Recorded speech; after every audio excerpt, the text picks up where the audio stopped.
og þetta bara, nú orðið bara sannað mál að plastefni sem við erum að innbyrða eða plastefni sem eru mjög nálægt okkur, plastefni í leikföngum hafa núna verið bara viðurkennd sem hættuleg ef að þau eru í nógu miklu mæli, ef þau eru nógu mjúk, ef það er nógu mikil efnaútgufun á hættulegum efnum.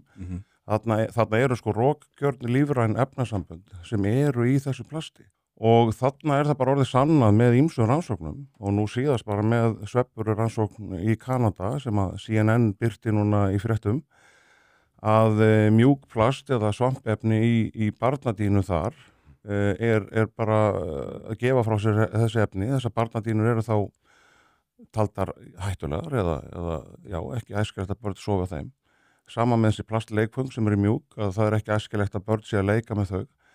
Svo tekur það samt eins og hér á Íslandi, þú tekur þetta sama barn og þú tókst leikfangið af og leggur það til hvílu á stærsta plastklumpinu sem að það kemst í kynni við, sem er dínan. Þegar dínan er svampdína, svampefnidínu, eru bara mýksta tegund af plasti. Það er leiðandi með mesta útgufun í lengstan tíma því að barni liggur þarna 10 plus tíma, fullorðnir 8 plus.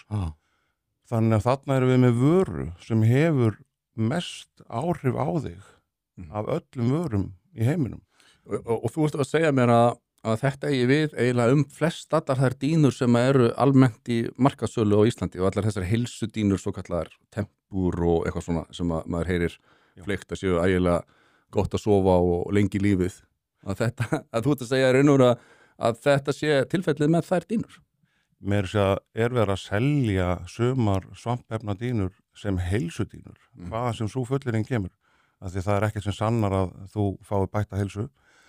En það virðist vera, samkvæmt öllu sem ég er búin að sjá og fleiri en ég, og nú erum við komið með lækna inn í málinu líka, að þetta séu verstu dínurnar, það er séu að valda heilsu tjóni og það eru kannski 90% af öllum dínum sem eru seldur á Íslandi eru með einhvers konar svampefni, svona allavega í efstalagi og jafnvel alveg alla leið niður sko.